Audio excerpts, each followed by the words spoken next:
Alors, dans l'ensemble, ça a été une élection complètement honnête. Vous avez quand même, n'oubliez pas, dans chaque bureau de vote, vous avez 2 caméras qui filment en permanence et n'importe qui en Russie peut charger une application sur son téléphone portable et regarder dans n'importe quel bureau de vote ce qui est en train de se passer à n'importe quel moment. Ouais, ce qui n'est pas le cas en France. Hein. C'est pas rien. C'est pas rien.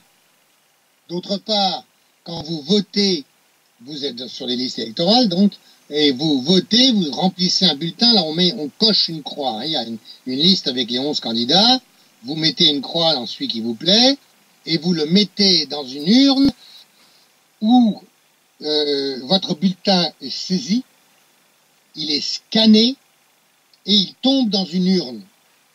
Ce qui veut dire que vous pouvez toujours vérifier que ce qui est dans l'urne correspond à ce qui a été scanné. C'est pas le vote électronique à la George Bush en Floride où il a pu être élu parce qu'on a pu appuyer sur n'importe quel bouton à n'importe quel moment et vous savez pas du tout ce qui s'est passé entre le moment où on a appuyé sur les boutons et le moment où c'est arrivé. Très grosse différence quand même. Très grosse différence. On ne peut pas faire du bourrage d'urne puisqu'il y a les caméras qui sont en train de tourner en permanence. Donc toute plainte... Alors il y a eu un incident dans un bureau au Caucase où ils ont commencé à se battre entre des partisans de différents candidats. Je vous ai dit qu'il y avait des observateurs dans tous les bureaux de vote, de tous les partis. En tout cas, tous les partis pouvaient y envoyer des observateurs.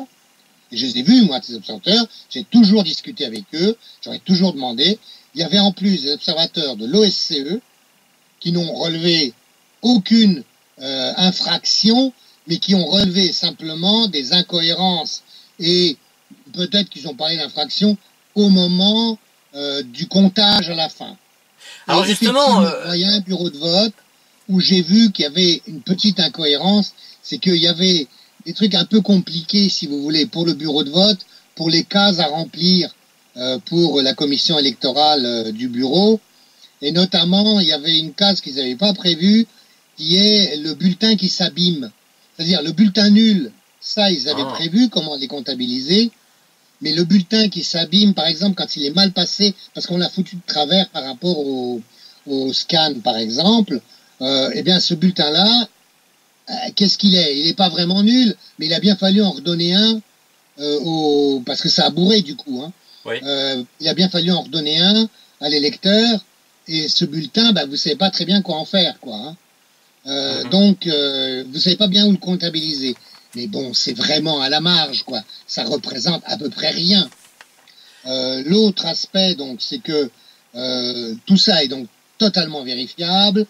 Il y a des gens, oui, il y a aussi des commissions, pardon, il y a aussi des observateurs de la chambre sociale, comme ils appellent, c'est le Conseil économique et social, si vous voulez, de la Douma et du Conseil de la Fédération, c'est-à-dire du Sénat. Ça aussi, c'est des commissions qui passaient dans tous les bureaux de vote et qui vérifiaient. Il y avait tout le temps des possibilités de vérification qui passaient partout, dans l'ensemble, vous savez. Alors, Dimitri, avant que vous alliez plus loin, oui. Pour bien comprendre ce que vous nous avez dit, en fait, le scanning, il servait à retenir sous forme informatique les résultats, mais ça n'empêchait pas, et c'était les comptages des bulletins qui comptaient, en fait. C'est-à-dire que dans la mesure où ils étaient comptés au niveau du compteur, si vous voulez, les gens, ils reprenaient ce qu'il y avait sur le compteur et puis ils voyaient. Mais en fonction de la contestation qu'il pouvait y avoir ou d'une vérification à faire, il suffisait d'ouvrir les urnes et évidemment elles étaient ouvertes, hein, et les bulletins sont gardés et les résultats sont comparés. C'est-à-dire qu'après on compare le résultat de ce qu'il y a dans les bulletins avec ce qu'a donné la machine. Mais la machine, si vous voulez, ça permet d'avoir le résultat à 20 heures, quoi, au moment de la fermeture des bureaux. Oui. Vous voyez? Donc ça va plus vite. Mais après, c'est vérifié, et ce n'est que le lendemain que vous avez les résultats définitifs, puisque là, ils ont été recomptés. Mais il faut que ça corresponde. Si ça correspond pas, là, il y a un bémol. Mais en général, ça a correspondu. Enfin, quand ça n'a pas correspondu, ça a fait l'objet de protocoles, ils les ont comptés, et la commission électorale était, de ce point de vue-là, très accessible à tous les candidats. Du reste, il n'y a aucun candidat qui a porté une plainte, hein. D'accord.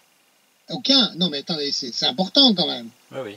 Je veux dire, alors que ils avaient commencé par faire disons que visiblement les Américains avaient conseillé ça hein, à l'opposition radicale, ils avaient conseillé de nier dès le départ Oui, oui. la qualité de ces élections. Oui, tout à fait. Oui, non, oui, de toute façon, non, ça compte pas, c'est pas des élections, c'est pas des vraies élections, etc.